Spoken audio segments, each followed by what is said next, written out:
So it starts in the 12th century, and it is Jewish converso writers who are saying, I'm not going to debate you on Christian terms. I'm going to debate you on Jewish terms. So I'm going to try to debate you out of your own religion from within your religion. Salutations, listeners, and welcome back to Glitch Bottle, where we uncork the uncommon in magic, mysticism, and the generally misunderstood. And today we are very excited to talk about the Latin Polemical Tradition, Petrus Alfonsi, and Talmudic Esotericism with Dan Attrell.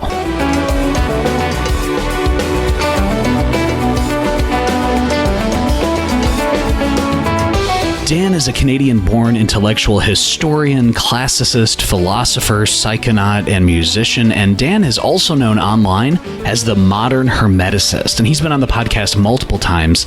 I definitely invite you listeners just to check out his previous appearances as well, including where Dan shares about a new edition of the Pico translated with an introduction by himself and David Pareca, specifically from Latin sources, which was just a fascinating discussion. And Dan also has a blog, a YouTube channel, and Twitter presence under the same name of the Modern Hermeticist. And if you haven't checked it out before, Dan has excellent, extremely in-depth content for you to explore in the Hermetic tradition. In this episode, Dan shares about the Latin Polemical Tradition, and he talks about how converts from Judaism to Christianity debated Talmudic esotericism and theology, and how these debates and anti-Jewish sentiments shaped the thought of Renaissance humanist philosophers Marsilio, Ficino, and Pico della Mirandola.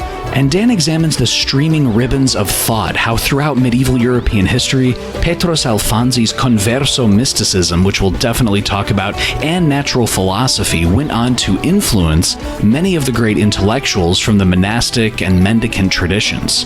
This includes people like Joachim of Fiore, Ramon Marti, Paul of Burgos, and Jerome of Santa Fe, culminating in both the Christian interpretation of Kabbalah and the development of the Christian Cabala itself, among many other topics. Also, there's a link in the podcast description to a film called The Disputation, which might help you visualize how these themes played out in history. It stars Christopher Lee, and it's where King James I organizes a debate between representatives of Judaism and Christianity regarding whether or not Jesus was the Messiah. It is always an honor and a pleasure to have Dan on the podcast because in this conversation and in others, Dan is constantly offering very insightful context and observations, and he never ceases to challenge one's commonly held understanding of history and esotericism. And Dan also raises one's consciousness to new levels of investigation, which is always most appreciated. And now, returning to help us uncork the uncommon, I give you Dan Attrell.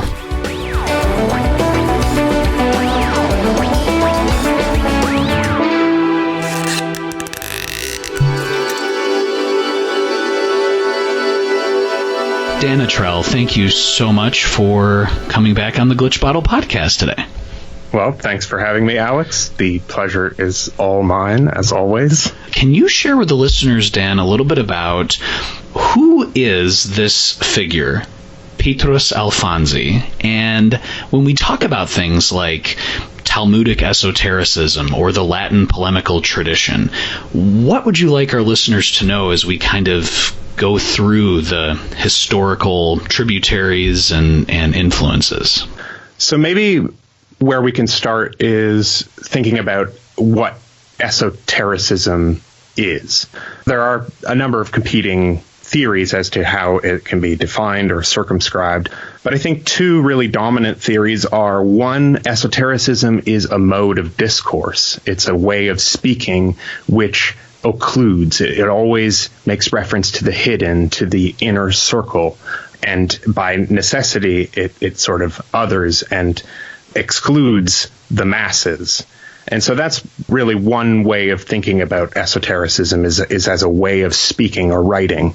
And then another way of thinking about it is that it is the sum of, let's say, hidden subjects that are circumscribed by apologetics and polemics. And so what we're going to talk about today is the Latin Polemical Tradition. And what that was philosophers, essentially, and theologians sitting around in their letter rooms and writing out debates, writing out polemics against philosophical or theological opponents.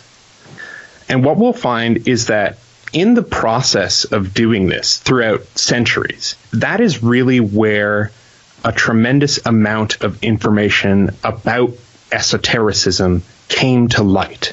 That is, there were thinkers within the Catholic Church. Surely this phenomenon exists elsewhere, but for our own purposes today, we're going to focus on the Latin West. And they would read works of Islamic or Jewish or pagan literature, and they would make an account of what they agreed with and what they didn't agree with.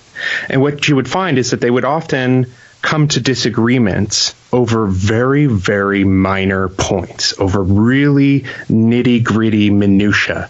Sometimes it involved grammar or the shape of a letter even. Other times it was debates as to the nature of the cosmos, what fueled magic. Was it demons or were these natural forces? And these are all kind of debates that were fleshed out within the church.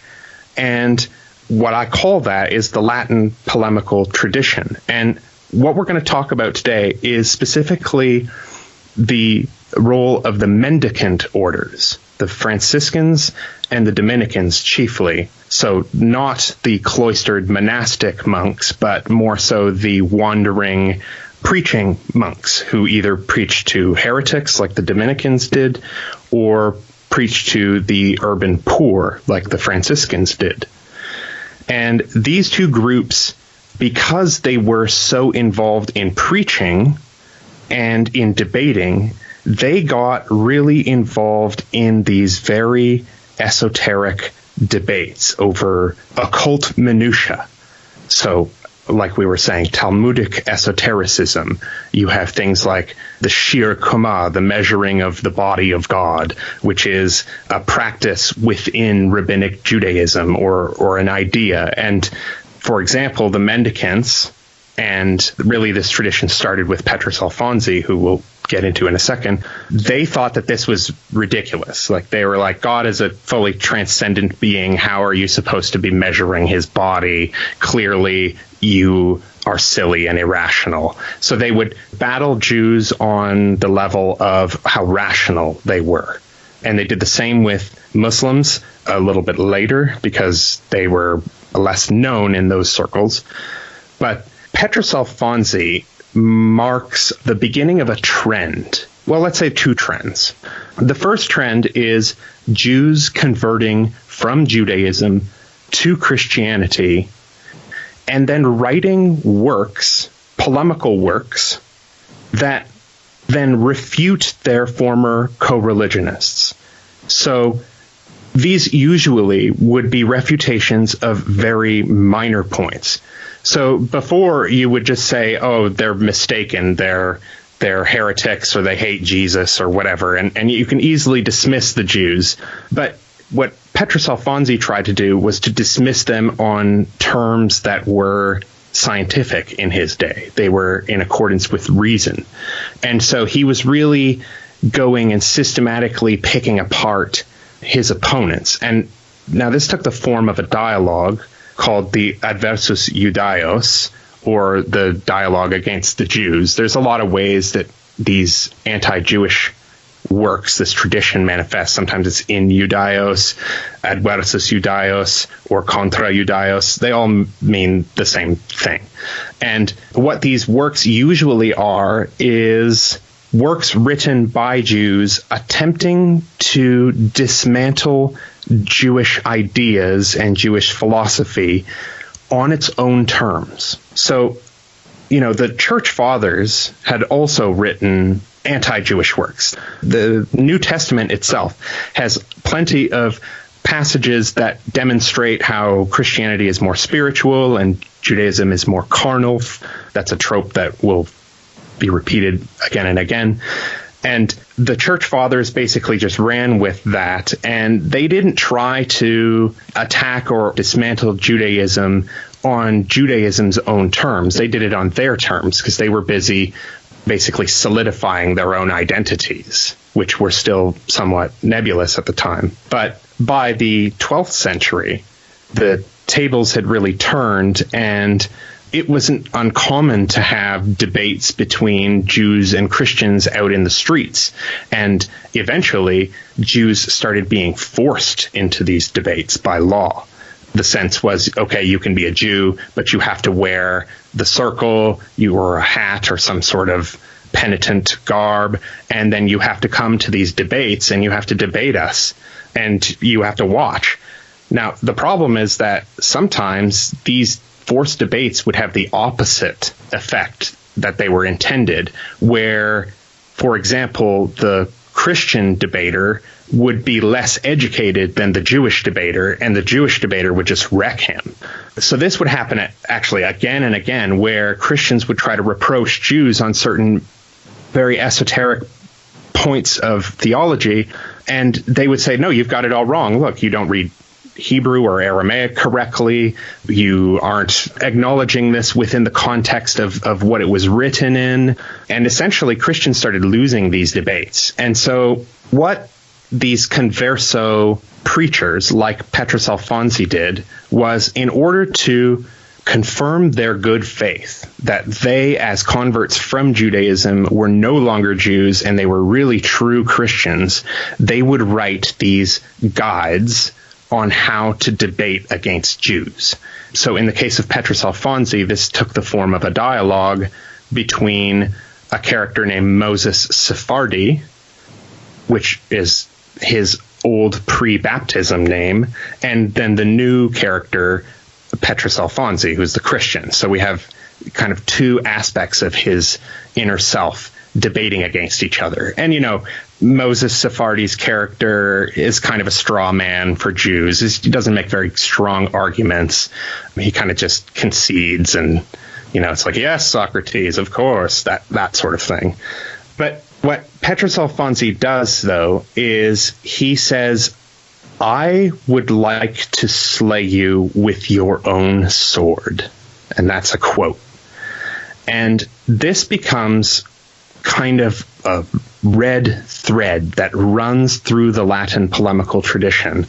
So it starts in the 12th century, and it is Jewish converso writers who are saying, I'm not going to debate you on Christian terms. I'm going to debate you on Jewish terms. So I'm going to try to debate you out of your own religion from within your religion. And this becomes a whole strategy. So what we start to see is the proliferation throughout the 12th, 13th, 14th centuries is of works that have titles like Pugio Fidei, which means the dagger of the faithful, or the Capistrum Judaeorum, the muzzle of the Jews, or the Ensis Pauli, the sword of Paul of Heredia. And so the idea is that these polemical works now are swords that are weapons drawn up from the armories of the Jews. And then those weapons can now be turned against them.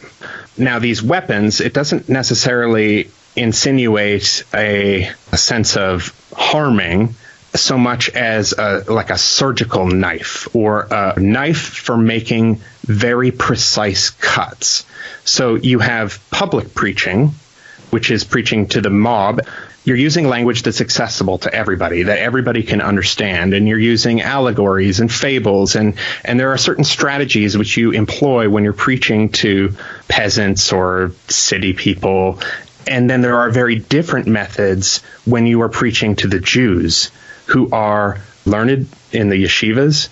They are literate. They know theology. They know their own books, right? They're a culture that privileges higher learning. And so they need to argue not in these broad rhetorical strokes trying to like move people through pathos or whatever. They need to really get into the nitty-gritty details and say, like, look, you are blind to the correct interpretation of Scripture. Scripture has 4 levels of interpretation at least, and this is a tradition that's shared between Christians and Jews. In the Jewish world, it's called the Pardes, and in the Christian world, it's called the 4 types, or the 4 levels of interpretation, and they're basically equivalent to each other. So at the lowest level, you have the historical or literal level reading of a text, then you have an allegorical level, and then higher than that, you have a moral level or a tropological level, and then above that, you have a mystical level. And so it's not just that like people are reading a text at the historical or literal level and then saying like, oh, well, we read it at the allegorical level, so we're higher than you. It's more complicated than that. Christians and Jews both had these very complex systems of hermeneutics and use all 4 layers. But what the Christians believed that they had that the Jews didn't have is called the spiritual understanding. In Latin, the intelligentsia spiritualis, or the intellectus spiritualis. And you'll see this in Joachim of Fiore. You see this in Petrus Alfonsi. You see this in Ficino, in Pico. You see it's this huge trend of invoking this idea of a spiritual understanding that is something of a grace or a gift of the Holy Spirit. And what this allows you to do is to see correspondences in the Bible. So it's not like a spiritual intelligence, like a Gnostic vision of the eons or something like that. It is the idea that Scripture was revealed and that there is a multi-layered interpretation, so that the revelations were multidimensional. They didn't just have this surface reading. They had many layers. And so from this, they extrapolated that Christians had the spiritual intelligence and could see the correspondences that ran through Scripture. So, for example, Abraham sacrificing his son. This is obviously a prefigurement of God sacrificing Christ. And so that is one pattern. But what these 12th century and 13th century spiritualists would think is that every single thing in the Bible is kind of like a fractal or a jewel that reflects every other passage in the Bible. It's like Indra's web, but in the Bible. Each word, each passage is a hyperlink. And what Christians can do is see the hyperlinks and how the past prefigures the present, and how the present and the past will also prefigure the future. And this is where we get into apocalypticism with Joachim of Fiore. If you want to hear about that, you can go, I think we talked about that the last time I was on the show. So the second Glitch Bottle podcast that I appeared on, we talked about how history and time was kind of constructed of this idea of correspondences in the Bible, and that provided a scaffolding with which to pin more data into history, and that kind of just grew history from that point onward. So there's this idea that Jews are spiritually blind to this spiritual understanding. They don't have the capacity for seeing prefigurations, and how everything in the Old Testament is actually just some sort of metaphysical precursor or prefiguration of an event or a personage in the New Testament. And this eventually became a trope. So, for example, in art, you have the figures synagoga et ecclesia, the synagogue and the church. And so these are two figures often depicted side by side in churches. And what you have is you have ecclesia, who is this kind of triumphant figure, and she's got, a cross and an orb, just looking very triumphant. And then the synagoga, the figure, is a woman who is wearing a blindfold and holding the Ten Commandments upside down, as if to signal that they are blind in their interpretations. They cannot understand, they cannot see the spiritual dimensions of their own theology. So this ties into the mendicant spirituality, and it's kind of a weird and complicated way in which all of this ties in with the Franciscans and the Dominicans. So what's important to know about the Franciscans and the Dominicans is that they developed on the cusp, or rather as the market economy was generating. Some people got really rich, and then some people just got left behind. So before the market economy had come to Europe, there was kind of just widespread poverty, right? But it was only once some people started getting rich that people began to notice that poverty is actually a thing. There are some people who are wealthy cloth merchants, and then there are some people who are lepers living in ditches. And there were a lot of people who felt that you couldn't be a true Christian if you had a lot of wealth.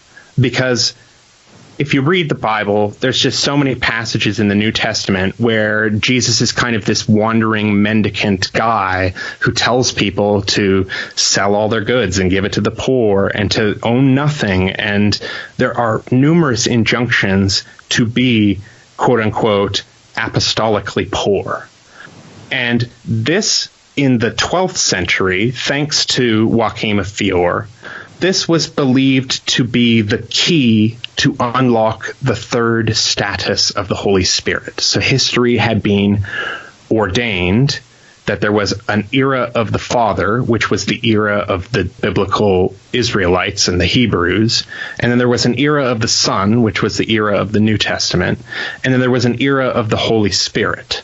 And this was supposed to be the era of the mendicants, when everybody would see the light of Christ, give up all of their possessions, own nothing, and then everybody would sort of roll over into this new plane of existence whereby property no longer existed, and we were all sort of bound together by fraternal love and charity. It's this really earthly utopia that was read into the millennium, the 1,000-year return of Christ before the end of the world.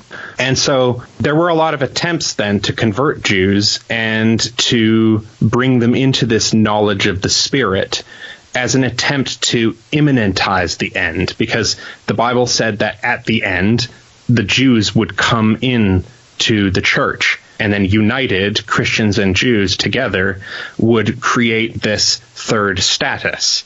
So there were all these beliefs about the necessity of immanentizing the eschaton, as we call it, of going out and trying to convert the Jews in order that the new age of history might come about. And so there were a lot of mendicants who got involved in this mission of preaching to the Jews, using their own weapons, using their own esoteric minutiae. So a major player in this is a character named Raymond Marti. He used extensive passages of Petrus Alfonsi in his book, and it's called the Pugio Fidei, the dagger of the faithful. And so the idea was that he was established to set up a committee of Dominican friars, and he led a translation school, basically to try to teach people how to learn Hebrew in order to debate with Jews in Hebrew, or rather in using biblical arguments that were rooted in the original Hebrew, not just St. Jerome's Vulgate, right? Because the Jews were like, we don't read that translation. It's a terrible translation. Like, everything is wrong. St. Jerome was not as erudite as you like to imagine that he was. And so they said, okay, well, we won't use St. Jerome anymore. We will actually try to use the Hebrew original. And Raymond Marti, who himself was possibly a converso, So he was a Catalan Dominican, and he in 1270 put together this guide made up of a lot of Petrus Alfonsi's work on how to debate Jews in public, like Nachmanides. And so before the show started, I sent to you, Alex, a video called The Disputation. It's a movie from, I think, the 80s about Rabbi Nachmanides in debate with the converso Dominican Pablo Cristiani. And it's a good movie. It's an hour, and it really captures the character and the spirit. You can see it on YouTube. Just search The Disputation. And that'll give you a kind of sense of what it was like. You have the king who's sitting in his throne, and then you have the courtroom, and then you have the local Kabbalists come in. They debate with the local Dominican as to whether the Messiah has come or whether the Messiah will come. These sorts of questions, whether God is a unique being or a united being, or is he a Trinity? These are the sorts of debates that they're having. And again, Pablo Cristiani, in this case, he basically loses. Like his arguments are not very good. That's like a devastating blow, is to see these converso Jews who are supposed to be equipped with the best arguments and the best tools to defeat their former co-religionists, and they get annihilated. So Raymond Marti, the Dominican, he puts together this guide, the Pugio Fidei, and it deals with all manner of Talmudic esotericism. So since it's 1270, we're right in the century that Kabbalah is becoming a thing, at least in the sense that we understand it with the Sephirot and the divine names. There's the ecstatic Kabbalah, or the prophetic Kabbalah as it's called, and then there are more kind of mainstream Kabbalah forms that are more having to do with halakhic matters. So, when you perform mitzvah, you change the supernal world. You are causing or affecting change in the higher realms. And so that gave sort of weight to Jewish ritual, where Jews who, were largely living scattered, they had reasons to maintain their commandments and to perform those 613 commandments that are in the Torah, because each commandment that you fulfilled, it affected things in the higher world. It had like a quasi-magical change. They wouldn't call it magical. We can get to that later in the Renaissance. This becomes a whole debate, but we'll come back to that. So the thing about Raymond Marti is that his book then gets picked up by a lot of other authors. And so we have this whole chain of converso mendicants, of Jews who've converted, and instead of becoming lay people, they actually become apostolically poor mendicant friars. And so you might wonder, why is this? And what I've speculated is that because mendicant spirituality was sort of formed as a shadow cast by the market economy, it's an inversion of the marketplace. And because Christian stereotypes of Jews, for good reasons, involve the marketplace, because Jews could move through these porous boundaries because of their language. They could trade with Arabs. They had extensive trade networks abroad with other Jews. So Jews were often associated with the marketplace and with trade and with money. And the mendicants were an inversion of that type of worldview. They renounced money. They couldn't touch it. They couldn't own property. They owned nothing. And so the conversos, as a sign of their good faith, became mendicants because they didn't want people to think, oh, he just converted because he wanted to keep his property. That's an accusation that you hear slung all the time, is that these men only converted for material good because there were such pressures being exerted on the Jewish people at that particular time. So in 1391 or in 1492, or these pivotal dates in the suppression of the Jews in Europe, they had their properties confiscated and they were forced to convert. But if you converted, then you would be accused by all of your former co-religionists that you only did it for material reasons. And by becoming a mendicant, you could sort of get rid of that accusation. You could say, there's no way that I converted to Christianity in order to become a more successful businessman. I took up the brown cowl that is just patched together, and I went and I preached to the lepers. So you can't say that I did this purely for material gain. And that was really persuasive, right? Like, that is a way of demonstrating your good faith. And so these men who converted and became mendicant monks often became writers. And there are two main works that I've been looking at in some detail. And the writer is Paulus of Burgos, or sometimes you might hear him called Paulus Burgensis. And he was a Jewish writer along with another one named Jerome of Santa Fe, or Hieronymus of Santa Fe. These two guys formed in using the works of writers that came before them, like Petrus Alfonsi, like Raymond Marti. They put together their own anti-Jewish works that were very influential in the 14th century, which was the main century where we have a lot of anti-Jewish action from European rulers. And a big influence on them was the mendicant spirituality, especially of Thomas Aquinas and of Dionysius the Areopagite. And these kinds of mendicant or monastic thinkers who have these very elaborate visions of the cosmos with angels, and very influenced by Platonism and Aristotelianism of the day. And so they incorporated all of these things, and often their debates with the Jews are on these kinds of philosophical issues. And what this all leads up to, in my case, and as far as my research is concerned, is it leads up to Marsilio Ficino and Pico della Mirandola. Now, these two Renaissance men are often thought of as, thanks to Francis Yates, they're thought of as Renaissance magi.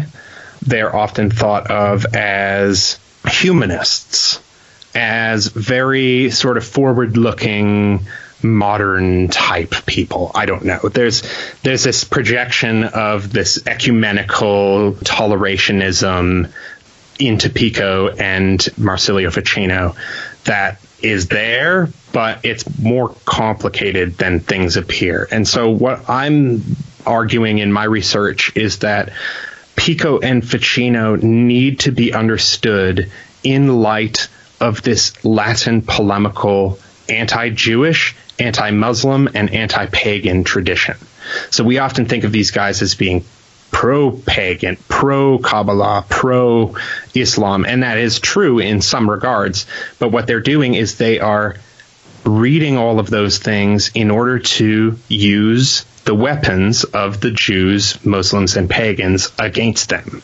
It's all a giant endeavor to try not only to demonstrate their own good faith, but to create a universalizing, let's say, Platonic form of Christianity, that this is the religion that Jesus Christ himself practiced. This is the philosophy that he himself believed in. And what you'll find is that to Ficino, this was basically a kind of pseudo-Dionysian Neoplatonism. And for Ficino, it was that as well, but it was also fueled by Kabbalah. So the idea was that Moses was the Platonic philosopher par excellence, and that he had encoded in the book of Genesis, through the many tiers of interpretation, you can detect that, well, for Pico, there were 7 levels or layers of interpretation that could be read. And so he saw that all of the New Testament, all of Christ, all of the end times, everything had been prefigured and ordered in the first few chapters of Genesis. And so he demonstrates all of the correspondences. So, for example, the sun and the moon is Christ and the church, and the firmament is the law, and the law separates the darkness of chaos from the light. And, the sun rises in the firmament, and it doesn't destroy the law, but it fulfills the law. And so you have all of these very analogical or spiritual readings that Pico is doing. This is in the Heptapolis, which is his commentary on the 6 days of creation. But with Ficino, what we have is the De Christiana Religione, which is a work that currently myself and a team of translators comprising of Brett Bartlett and David Pareca are translating. And this is a very important work of Ficino's, but it's very little known. And probably the reason that it is little known is that realistically, most Ficino translations have only happened in the last 20 or so years, maybe 30 years, especially the 3 books on life, which is like the major one that people think of when they think of Ficino. It's like a kind of his own personal Picatrix or Secretum Secretorum that he wrote for Cosimo de' Medici, and it's on how to live a long life. So that's one work that he wrote rather late in his life, and that has a lot of Hermeticism and magic and talismans and celestial intelligences and things like that. And so people usually, when they think of Ficino, they think of this work. Now, the De Christiana Religione is a different kind of beast entirely. It was written decades before the De Vita Libri Tres. It was written in 1474, which is just coming on the heels of Ficino's 18-book publication of his refutation of Averroes, which is called the Platonic Theology on the Immortality of the Soul. So he was so appalled by the presence of Averroes in the universities, whether through the rationalism of Maimonides in Jewish culture, he just did not want to deal with these ideas whereby the soul was essentially exterminated upon death. It reabsorbed into a kind of oversoul. And that idea really didn't jive with Ficino. And what he thought was that it was Plato. We need to resurrect the works of Plato. We need to translate the works of Plato because Plato has the key to our religion, which the Jews and the Muslims do not understand because they don't have the spiritual intelligence. They don't have the spiritual understanding.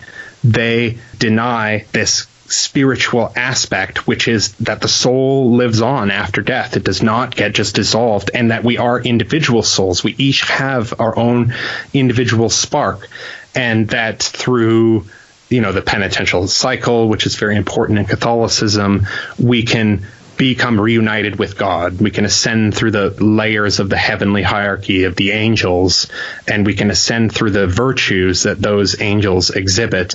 And mankind also is an angel of sorts. Angel is a label for a spirit, and we too are spirits, and we belong in that cosmic hierarchy, and our corresponding virtue is love. Each of the angels have their own corresponding virtues. Ours is caritas. And by embodying caritas, by burning with love, essentially, we can become one with God again, or at least reunited in his courtroom with the angels. And so this becomes a big thing for Ficino, whereby he needs Platonism to do battle against the scholastic Aristotelianism, Averroism, Maimonideism, what have you, and reassert that Christianity is correct because it asserts that we have this divine spark that lives on and goes and dwells with the angels. And in putting together his arguments for De Christiana Religione, what we find is that it's like half a prologue for his 18-book Platonic theology, but it happens to be an adversus Judaios work. So this work on the Christian religion that he is putting together to try to be this kind of introduction, the capstone to his 18-book collection, he's saying, I'm going to use this book, and it is an anti-Jewish polemic, and it is largely drawn up of sources from the Church Fathers and from these guys that I've mentioned, namely Jerome of Santa Fe and Paulus Burgensis, or Paul of Burgos. And these guys are drawing upon Raymond Marti and Petrus Alfonsi. So we see this long chain of authors, of converso mendicants. Although, Petrus Alfonsi was not a mendicant himself, he was certainly a converso, and he then influenced many mendicants in the century after his death. And then this becomes a sort of spiritual understanding of Christendom. And what I would argue is that this is what culminates in the Christian interpretation of Kabbalah. And now, I say Christian interpretation of Kabbalah and not Christian Kabbalah to try to stay in the good graces of academia, because Joseph Blau, who was a historian of Kabbalah in the Renaissance, he was a student of Gershom Scholem, he wrote a book in the first half of the 20th century on the Christian interpretation of Kabbalah. And he's very clear to make a distinction between the fact that there is Kabbalah proper, which is, it just means reception, and that is Jewish esoteric tradition passed down, is just a wide body of literature. And then we can get into it later. There's different kinds of Kabbalah. But in the Christian interpretation of Kabbalah, really what we're looking at is an extension of the Latin polemical tradition, whereby Christians are using Jewish concepts, esoteric minutiae, and then using them against the Jews. Now, in Ficino, we have what I would call Talmudic esotericism. So he's relying on guys like Nicholas of Lyra, who himself was reading Rashi or Rabbi Solomon Yitzhaki or Maimonides. So there was this long tradition of Franciscans arguing against Jewish philosophers, and Ficino is tapping into these things, but he never really addresses Kabbalah, not explicitly at least. That's what changes with Pico. So Pico della Mirandola is the very first Christian Kabbalist, and he gets his Kabbalism from a sort of idiosyncratic blend of what was taught to him by his teachers. And his teachers, some of which were Jewish conversos. So his major teachers were Elia del Medico, who was an Aristotelian, not a Kabbalist. He still managed to pique Pico's interest in Hebrew studies, though, so that kind of got him on one track. Then we have Flavius Mithridates, who was a Jew who converted to Christianity, and Flavius Mithridates, we know for a fact from a sermon that he gave, was very familiar with the Pugio Fidei and used arguments against Judaism that were drawn from the Pugio Fidei, and these were impressed on Pico. Lastly, the teacher that blended Kabbalah and astral magic, or nigromancia, is Johannan Alemanno, who was Pico's last teacher. They were all translators and humanists in their own right, but they all had different approaches to Kabbalah and how it interacted with magic and how it interacted with Platonism and Aristotelianism, whether they were Jewish or Christian.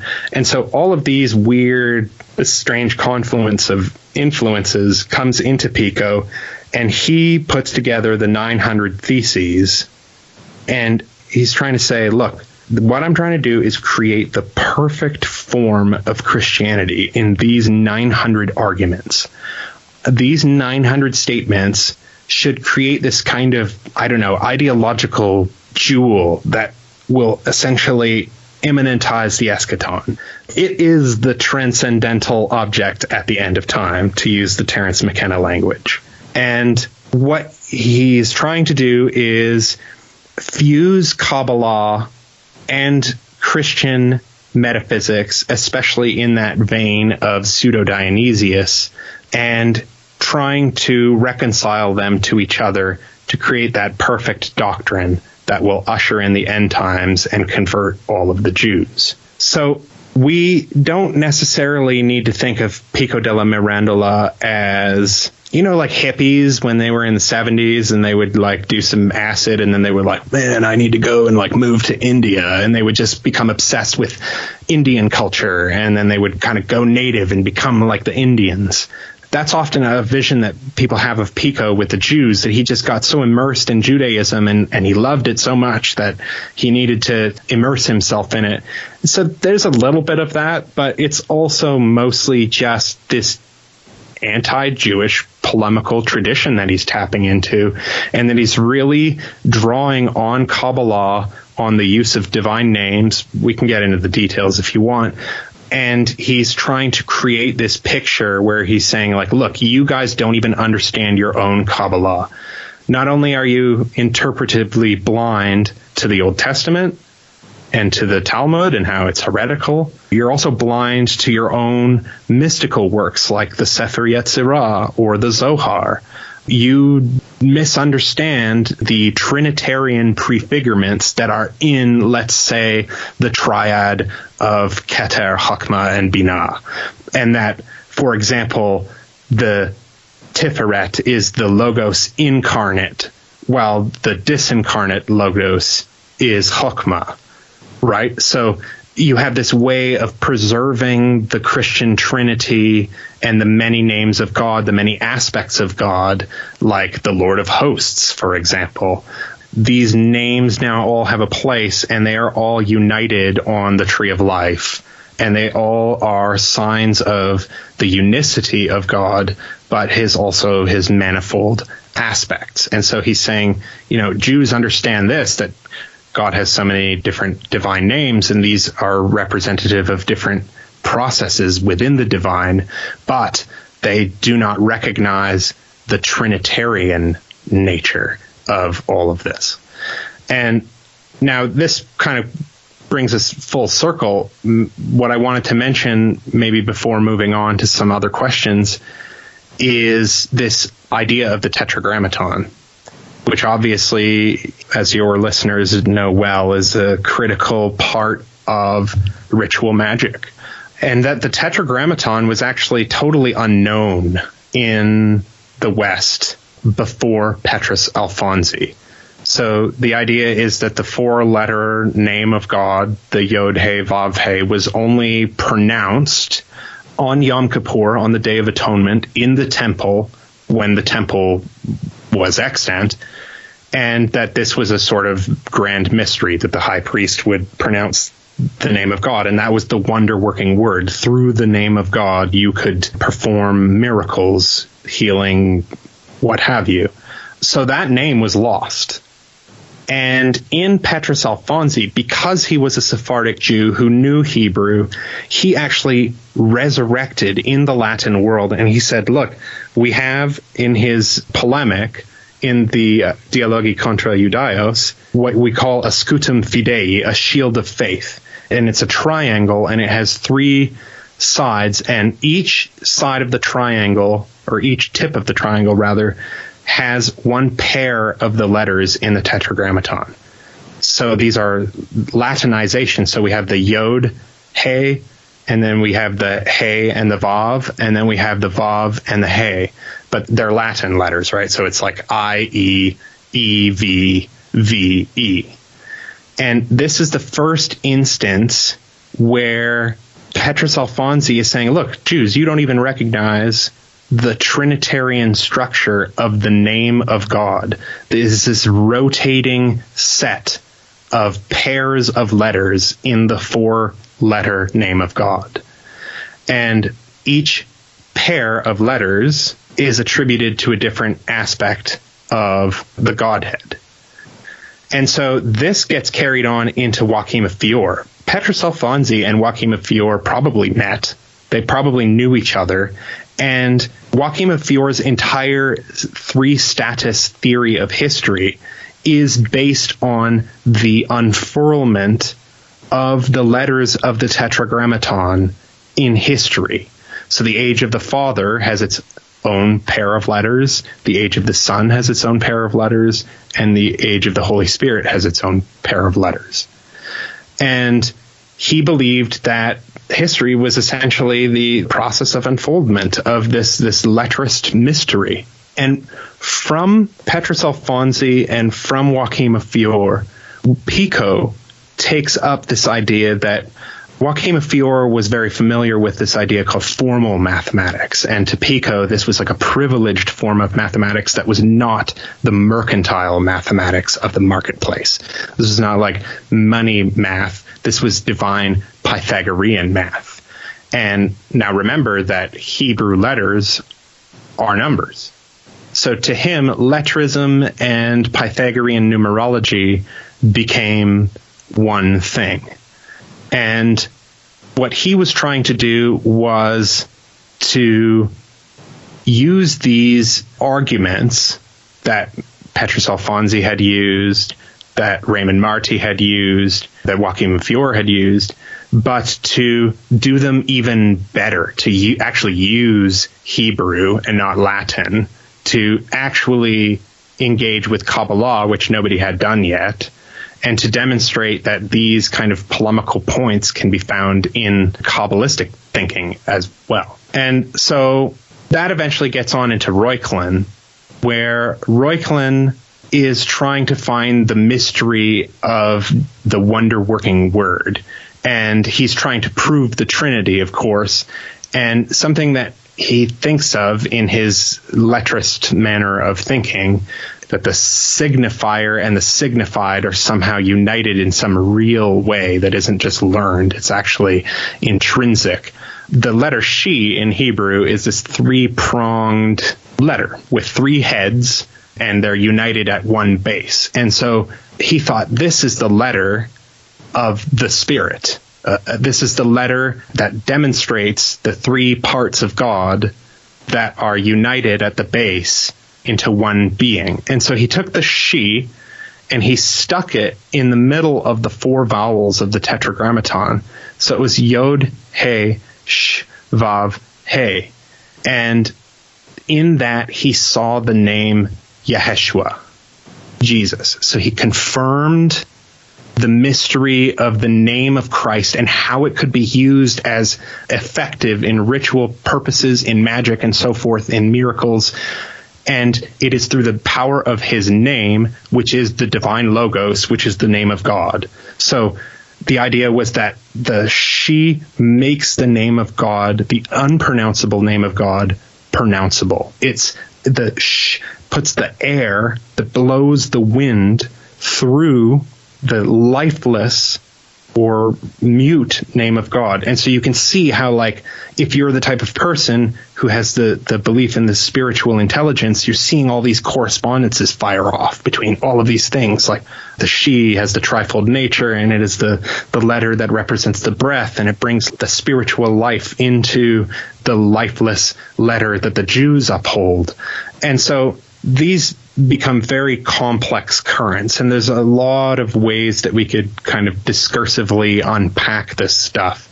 But I think that gives you a sort of overview. I'm not going to call it brief since I rambled for, an hour now.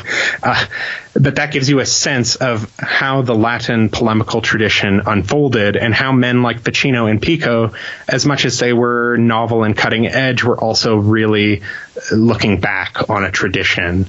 And they were really trying to affirm a mode of discourse, or a polemical mode of discourse, in trying to come up with this perfected form of apocalyptic Christianity. Well, Dan, I think your research is absolutely very informative, and it's very important in, as you've touched on previously, in kind of tracing or bringing to light these very powerful currents, and currents that might be hidden but do have, as you've mentioned, that kind of, anti-Jewish approach. And obviously this is a very important topic. This is a very heavy topic, and as has been discussed elsewhere, obviously the Jewish people have had to struggle with anti-Semitism and kind of battle those tropes, as you've mentioned, in large part because in many cases they were more educated and had more financial security. And they've been battling this for thousands of years. And as you mentioned, kind of looking back, we say, what? This is appalling and crazy. Like, Jewish converts to Christianity and other Christians, as you mentioned, were effectively forcing, members of the Jewish community to have debates about their own theology, which, as you said, in some cases, the Christian debaters just got smoked, just demolished by the more informed Jewish debaters. This kind of touches on something that I've been wondering as you've been sharing, which is during this time, when there are these well-known officials or well-known historical figures going into the Jewish community and saying things like, hold on, very educated and informed Jewish historical figure, you don't understand the Trinitarian structure of the name of God. Was there a Jewish response to this? Was there, obviously I'd imagine it would be disagreement, but what did that dialogue look like? So that's actually a great question, because the answer is counterintuitive. There isn't really many responses, because most of the time the polemical documents, the Adversus Judaios literature, was not usually written to be sent to Jews. It was written, again, by Jews most of the time, by conversos, who then wanted to demonstrate their own good faith. So they were writing these guides for other Christians on how to debate Jews, but they weren't addressing those to Jews. So it was kind of like a Christian circle jerk, or preaching to the choir is the metaphor that is most commonly used.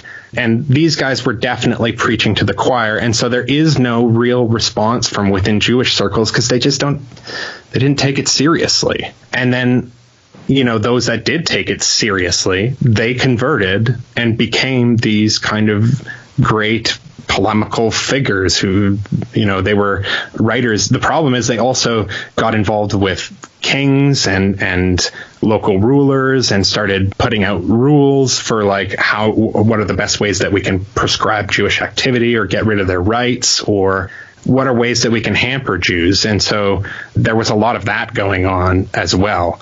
So those who cared converted, and those who didn't care didn't respond. So many listeners, Dan, are familiar to that point with the kind of Jewish Kabbalistic system, and as you mentioned, the Christian interpretation of the Jewish Kabbalistic system, but also the kind of Christian Kabbalah. So can you tell us, with all of these discussions going on and all of these different tributaries about how to argue theology and how to argue Talmudic esotericism, what was the actual goal and the focus? Was it, as you said, to kind of bring about this flowering of this kind of new Christian Kabbalistic interpretation that would transform everything? Or were there other more subtle esoteric goals? Can you kind of put this in context for us? I think we need to take it on a case-by-case basis for the most part. At the very least, we can divide between the Dominicans and the Franciscans. The Franciscans were far more influenced by these apocalyptic Joachimite currents that were about the fusion of Jew and Gentile throughout history, and then the culmination of Christian universalism at the end of time. You even see the same thing in Abraham Abulafia, who believed that Jew and Christian would be submerged at the end of time into a new thing. So Abulafia picked up through the Franciscans that were missionizing to Jews basically this idea of radical ecumenicalism, but instead of subordinating all things to Christ at the end of time, they would all just be subordinate to one sort of new religion in the unity of God. But the Dominicans were, from their inception, they were intended to be preachers to the Cathars, at least when they first started. And in debating with the Cathars, eventually they exterminated the Cathars, and they had this machine in southern France and in Spain that was designed for preaching to heretics.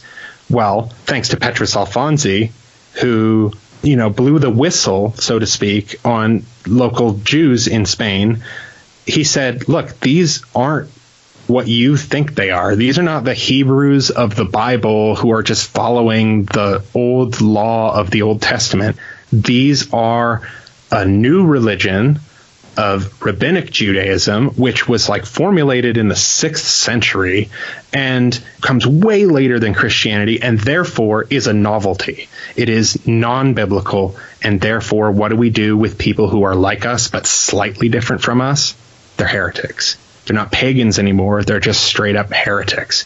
And so this gave the right to rulers to persecute Jews, whereas before they had sort of fallen in line with the Augustinian position, which was, don't worry about the Jews. They'll all convert at the end of time anyways. You don't have to do anything. It'll just happen on its own.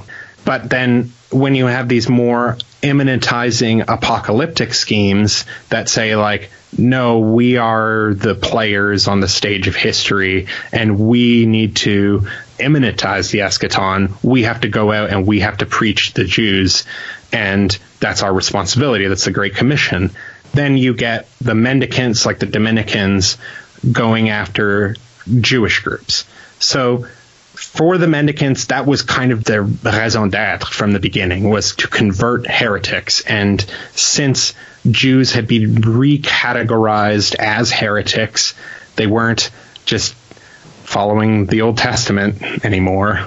That sort of made them free game for hunting.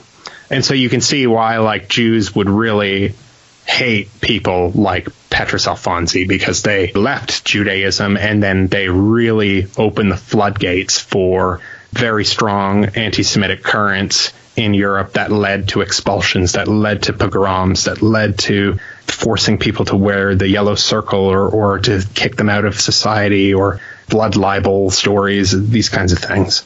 Now, we mentioned Jerome of Santa Fe, and a lot of people are familiar with Martin Luther's work on the Jews and their lies.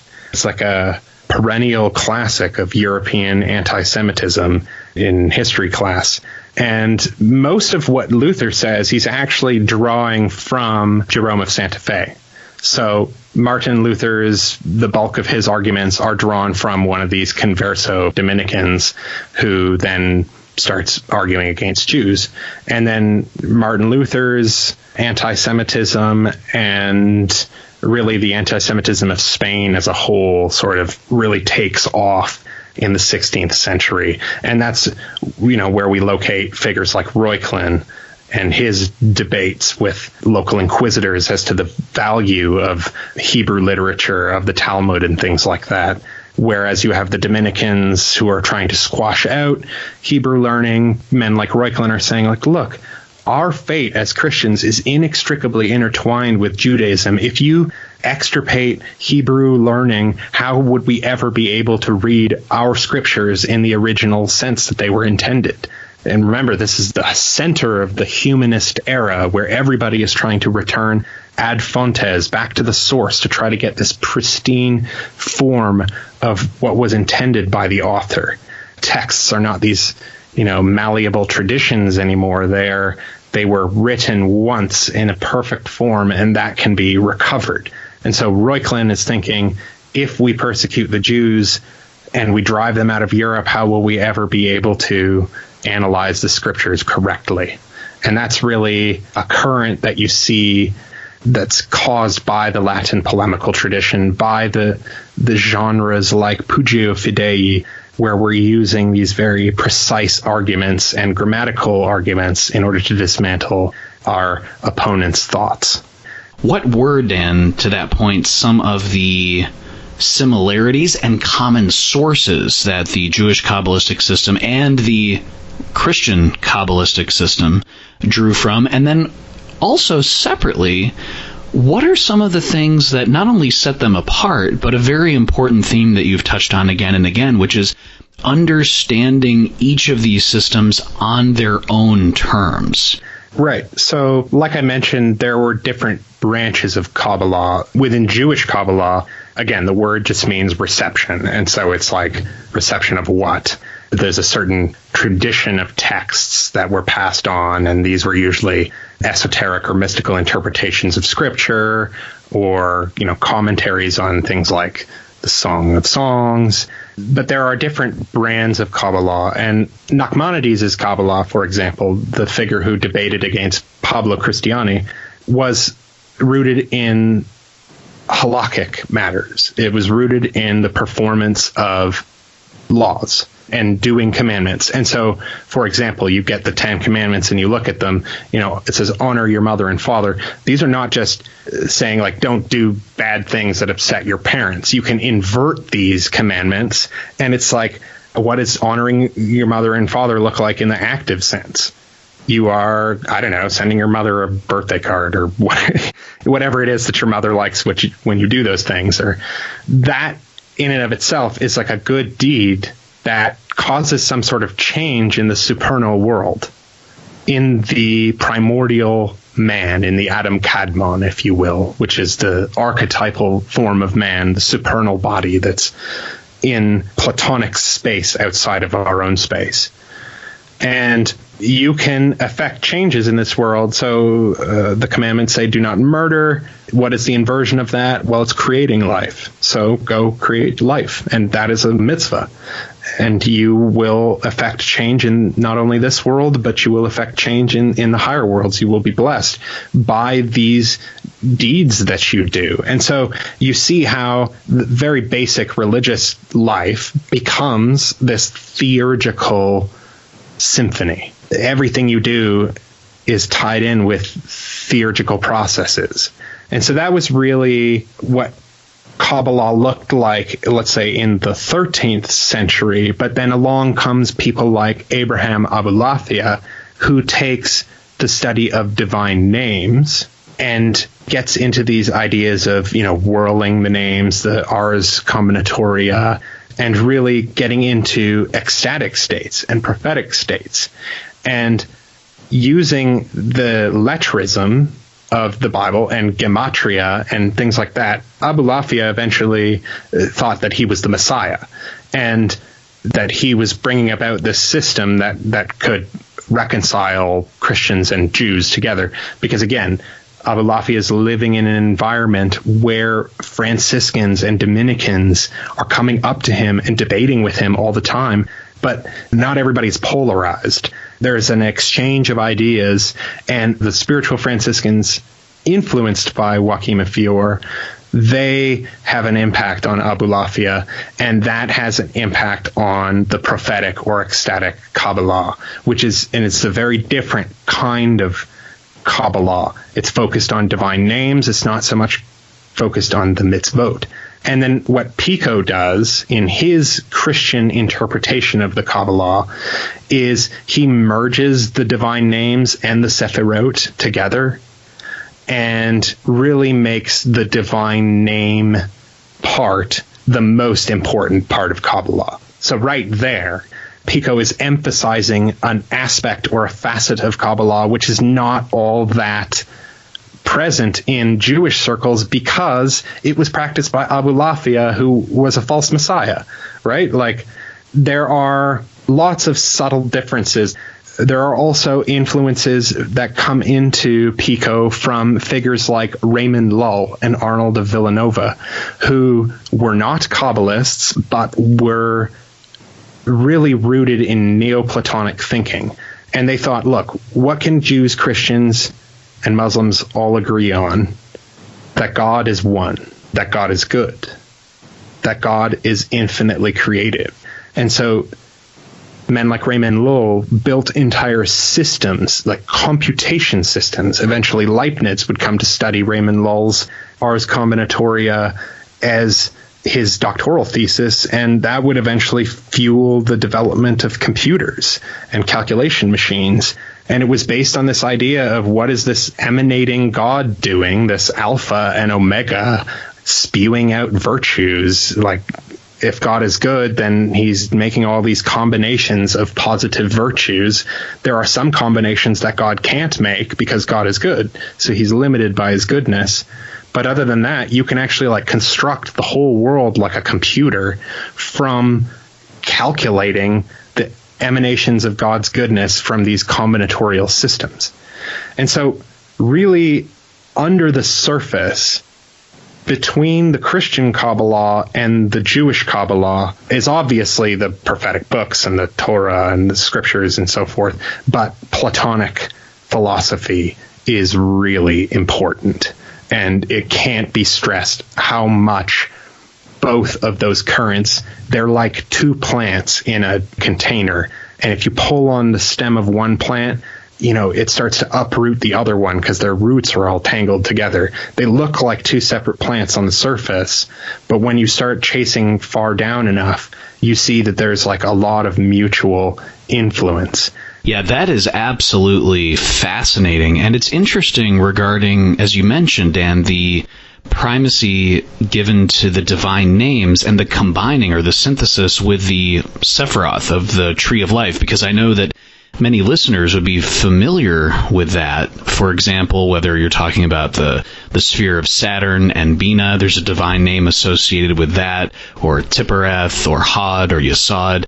So this was one example of many departures that to this system is a synthesis that makes it better, but in another system, there was not that strong of an association between a sphere or a Sephiroth and a divine name, for example. Right. I think that it does precede Pico, but Pico really flips the emphasis. And then that gets picked up in systems, later magical systems, which your audience would be probably more familiar with than me, like the Golden Dawn, Kabbalistic systems and things like that, where we have the Tree of Life, and it's got these various names associated with different Sephirot. Those were different systems that got overlapped over top of each other in the Renaissance. And it was a way of demonstrating the unicity of God, that God is one, but he is one insofar as he is the sum of all his parts. That was a big problem, was that the Sephirot is kind of like flirting with paganism in a way. And then the Kabbalists would say, oh, no. God is one. The Sephirot are just apertures into which we can see the one light. But the light, as it comes out the different apertures, appears manifold. There are different angles at which we see the light, but the light is ultimately one. They're shells, right? The kli. That's the language that the Kabbalists use, is that really there is light, and there is the transmissive force, and there is the shell, the kli, and the receptive force. And everything in the universe is either transmitting or receiving. And Kabbalah is the science of receiving. You put yourself in a receptive mode where you become an empty vessel and you allow the light to come in and fill you up. Now, notice how similar this language is to the language in Pseudo-Dionysius with the angelic hierarchies and the light cascading down out from the one and being colored by the different virtues. And so these are two different systems entirely that didn't really mutually interact until the Renaissance, but both of them are rooted in this idea of, first off, divine emanation. They're rooted in the oneness of God, and how as you ascend up toward God, things become more rarefied, things become simpler. There are fewer and fewer shells as you go up into the light. And that's something that you get from Plato. It's something that the Neoplatonists read in Plato. As much as Jews want to think that their tradition is purely Jewish and has no influence from Hellenistic sources who are their historical mortal enemies through things like the Book of Maccabees and so forth. And then as much as Christians don't want to admit that they are also rooted in certain Platonic ideas, they'll highlight some minutiae and see like, look, the Platonists don't suffer the logos to become flesh, therefore Christianity is not Platonic at all. And it's like, look, you're using the same language to talk about these concepts that was around for 500-600 years before Christianity was around. You have Heraclitus talking about the logos, and presumably he's getting it from maybe Zoroastrian concepts of truth, Asher. So it's a really long tradition, and Ficino kind of saw through that, and that's what he was trying to think with his Prisca Theologia. Instead of seeing that Platonism is some philosophy that's at the roots of all these systems, he sees Christianity is the original religion and that Judaism is obviously like a misguided tail end product that started, well after the fall of the Second Temple, well after the 1st century AD, but that the religion of St. Paul and of Dionysius the Areopagite, that is what everybody is tapping into, and that is the philosophy of Christ. That is like when he was on earth, he believed certain things, and what he believed was essentially Platonism. But Ficino didn't know that at the time. He saw them as inversed, right? That Proclus ripped off Pseudo-Dionysius, not the other way around. Lorenzo Valla, through his philological work, was saying, look, it's impossible for this Dionysius figure to be the contemporary of Paul. He's probably some 6th century Syrian mystic. And look, there's like passages of Proclus that are like repeated in Dionysius. And so Ficino had access to that knowledge, but he still maintained that Dionysius was the original friend of the Apostle Paul. He had the visions of the angelic hierarchies, and that Proclus basically just ripped them off. The Neoplatonists ripped Christianity off. So that's what they thought in the Renaissance. A lot of people will think Ficino was this figure who wanted to embolden Christianity with Neoplatonism, and that's true, but he wasn't doing it because he liked Neoplatonism. He was doing it because he liked Christianity, and he wanted Christianity to be able to defend itself against Aristotelian criticisms from, say, the supporters of Averroes or the supporters of Maimonides. Well, that's one of the fascinating things about your research, Dan, is that it really does show not only tracing these kind of historical tributaries, but also showing how you could have a tradition and, to your point about the apertures, people and historical figures and scholars and theologians literally seeing something completely different, even though it might be a very similar tradition. And in addition to that, you talk a lot about Petrus Alfonsi and kind of the influence of Petrus Alfonsi in these currents. Can you touch, Dan, just on, people like Adelard of Bath and some of the different specific texts on astral magic and astronomy, and Adelard of Bath being a major student of Petrus Alfonsi? What would you like listeners to briefly know about that? Right. So we've been talking so far mostly about esotericism with its aspect toward theology, things like divine names, Sephirot, and Letrism, and so forth. Now, another aspect of Petrus Alfonsi that makes him so important to occultists is that he was a physician and an astronomer, and he brought with him out of Andalusia, out of the Arabic world, into France and England, updated information about astrology. In the 11th, 12th century, knowledge in Europe was fairly limited, and they had certain works like Macrobius's Dream of Scipio, for example. They had some Ptolemy tables, but these were riddled with errors, and they didn't give a complete picture. And so Petrus Alfonsi, when he came into the European world, he wrote things like the Epistola ad Peripateticos against the Peripatetics, or to the Peripatetics, sometime around 1116. And he tried to convince the schoolmen of the universities to take up Arabic learning. So he's saying, like, look, I know that these people are, they're heretics. They're not Christians. They're like a breakaway of Christianity from some time ago, but they have the best math. What he was looking at was the tables of Al-Khwarizmi. Now, Al-Khwarizmi is famous for bringing the Indian numerals through Arabic into the Latin world. Appears in Picatrix, for example. He was also, Al-Khwarizmi, I'm not going to say invented, but brought the zero from India into Europe. And this was done through Petrus Alfonsi. And so Petrus Alfonsi, not only was he a theologian, he was also a physician and an astronomer. And he wanted to make sure that the Christendom had better tools to be on par with their religious rivals. And he also wrote on the astrolabe, for example, and even the Adversus Judaios book, like when you read it, when you actually like go through it, he's not arguing against Jews necessarily on theological matters as much as on matters scientific. Like there are diagrams with the sun going around the earth, and he's making certain arguments against claims in the Bible, saying that their interpretation is irrational and that his interpretation is rational. So there's a strong rationalizing impetus in his works.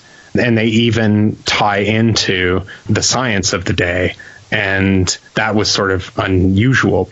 So for Adelard of Bath, what we have is that Adelard of Bath gets taught by Petrus Alfonsi, or at least reads some of his works, and influential so to him are these tables of Al-Khwarizmi for his astrological calculations.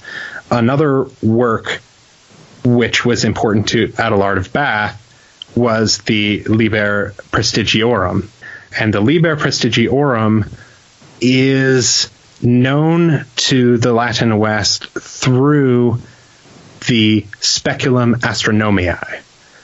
The Speculum Astronomiae traditionally is ascribed to Roger Bacon or Albertus Magnus, and it's neither of these guys. It was probably a guy named Richard of Fournival.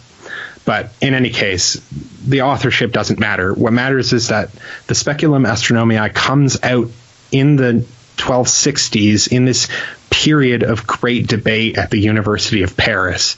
Now, there were a lot of debates at the universities. These were debate factories. That's literally all they did, was just debate stuff all the time.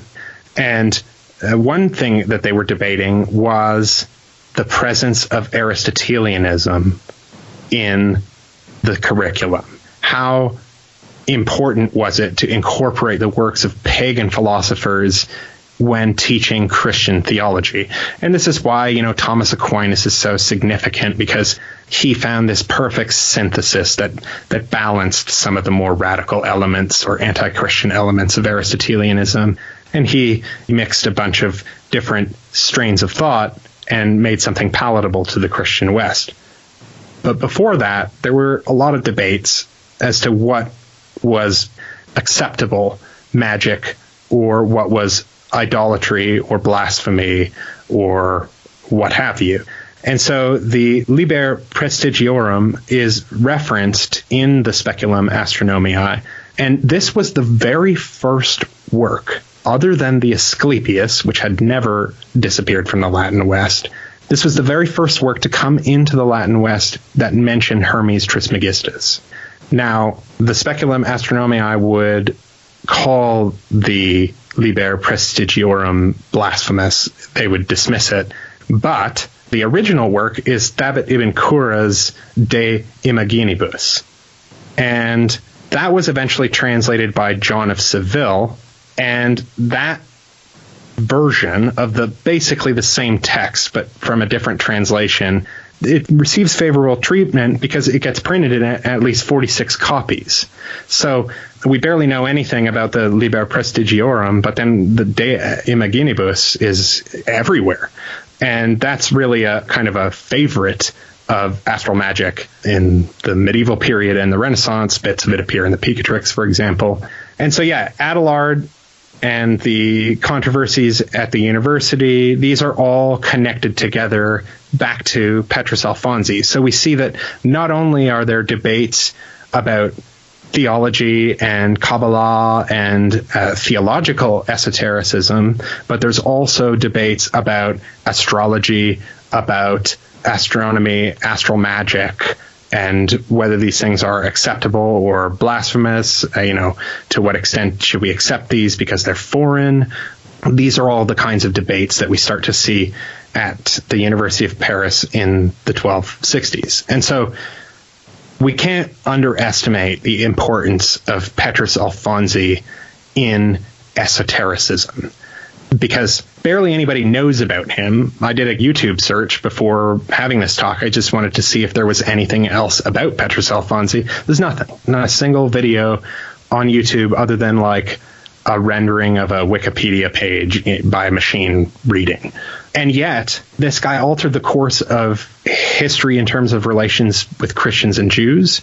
He altered the course of science when it comes to giving more accurate astronomical tables to the West. And he is just fundamental to European apocalypticism through the Tetragrammaton that he passed on to Joachim of Fiore. That there's so many weird connections that go back to Petrus Alfonsi, and it blows my mind that I'm one of the first people. I mean, I know that there's a whole school of scholars dedicated to studying just Petrus Alfonsi, but they're usually looking at him on his own terms as opposed to seeing his influence throughout the centuries. It's usually not something that most historians do, is take a multi-century span of time and study that. Usually you lose a lot of the details when you do that, and historians like to think that if you don't specialize, you've got nothing. But I like to imagine that in order to get a better understanding of Pico and Ficino, we need to show them in the light of their medieval precursors as much as all the people that came after them. To that point too, Dan, and you've touched on this just now, but as listeners absorb this, what are some of the other things, the other big takeaways about not only this period in time or about Alfonsi, but what are the big things that you want listeners to take away from this conversation, both with the historical tributaries and kind of that intermingling and the similarities and differences of the Jewish Kabbalistic system and the Christian Kabbalistic system, but also just in general about these various influences on esoteric and theological thought? An important takeaway is that esotericism is intergenerationally renegotiated. Every successive generation is locked in apology and polemic, in justifying themselves and in arguing against what they are not. And each successive generation reconceptualizes the esotericism of their world in different ways. So a lot of what guys like Pico and Ficino were trying to do was find these archetypal, pure Platonic forms of belief systems that will unlock the way to heaven or what have you, bring about perfect nature. These were processes. They weren't just like lights shined in the mind of God at one point and that became perfect. They have historical trajectories, and they need to be understood within the context of historicism. And I think that that's an important thing for me to say, is that like most people who are, I don't know what you would call them, believers or whatever, in whichever respective tradition one might believe in, they don't like to think that their system was influenced or touched by outsiders. And I think what this kind of research does is it shows you that everything we know about esotericism essentially was like a froth that rose up out of this great churning of apologetics and polemics, which were themselves apocalyptically geared. They were driven by apocalyptic expectation, to convert your neighbor, to bring about the eschaton, and to bring about world peace. And the only way to do that is to settle all of the philosophical disputes, all of the theological disputes. And these were processes, they were not events. Focusing on the processes, on the intermingled roots. Dan, too, I know this is obviously a huge part of your research, but I know the listeners are always interested, and I always love asking, in addition to this research, is there anything that you are working on that you can give us some hints about, or any other videos, topics, issues that you're thinking about? I know there's a menagerie, but anything that kind of ties into these broader themes, or any projects down the road that you might be working on? So right now I'm in two major projects. I'm kind of knee deep in this stuff. The first, obviously, is my dissertation, and we're basically covering everything we talked about today. These are things that I discussed in my dissertation. It's just that, the dissertation is far more detailed. It's got all the footnotes and the apparatus, and so everything will just be laid out with extensive quotations and all the appropriate citations. So there's that. That's been an ongoing thing for the last 3 years, and I've got about another year left of that. And tangential to this, I'm working on this translation of Ficino, of the De Christiana Religione, which is, it's a 300-page book. And you read like the first 20-something chapters, and they're each like a page. It's easy to do a page of Latin in a day or whatever. But then once you get up into the 25, 26, 27-ish area, the chapters just explode in size. And these are the chapters that are focused on anti-Jewish polemic. And the title headings are like arguments for the Messiah from Jews against Jews. And so we really get this idea of we're using the Jews' weapons against them. And that was a facet of Ficino that I did not know anything about when I started all of this Renaissance business. And I think that probably the reason for that is that most Ficino scholars in World War II at the Warburg Institute were Jewish.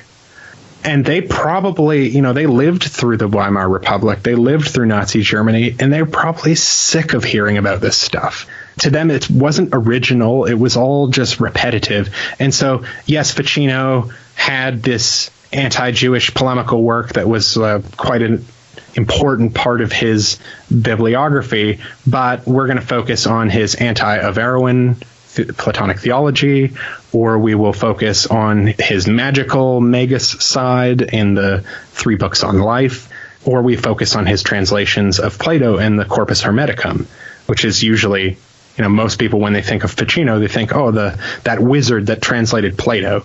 Well, the wizard was a Catholic priest, and had all of these very firmly ingrained ideas about why he was resurrecting the Corpus Hermeticum, why he was looking at these things, because he could perceive in them precursors for the Trinity.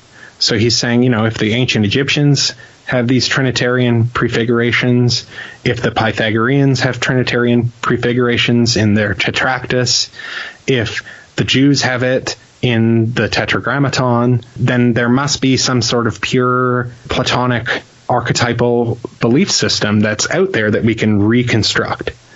And so that's what I'm looking at.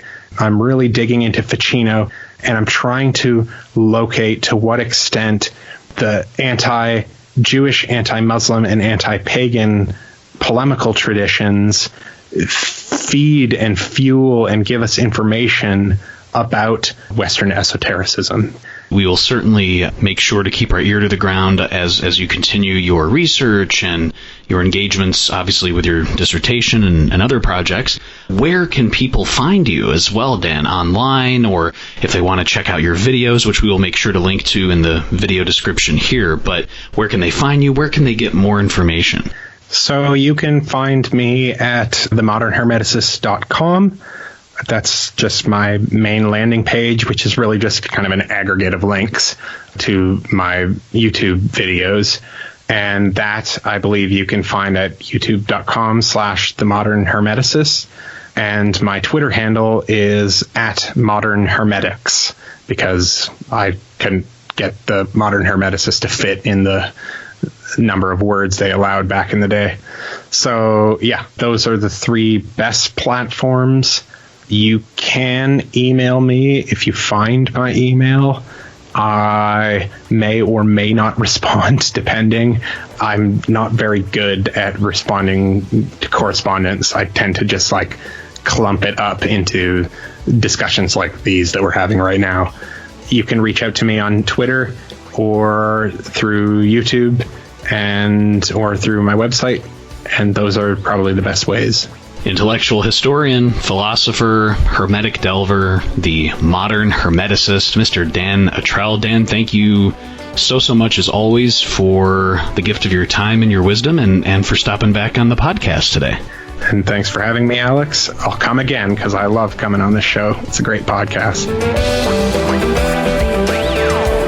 Listeners, I hope you enjoyed that conversation as much as I did. Dan never ceases to raise my historical and esoteric consciousness to new levels, and I hope you feel the same way. Dan breathes new life into the genesis of these commonly accepted ideas like the Kabbalah versus the Christian Cabala, and how these debates between the Christian and the Jewish community and the anti-Jewish sentiment shaped these ideas. And also, for Glitch Bottle patrons, there will be exclusive content and other posts from Dan and other guests on patreon.com/glitchbottle. If you have not seen your reserved seat on the Glitch Bottle caravan yet, you can always get exclusive content by supporting Glitch Bottle on Patreon, and you can always subscribe to Glitch Bottle on YouTube, iTunes, Spotify, Spreaker.com, and Stitcher Radio.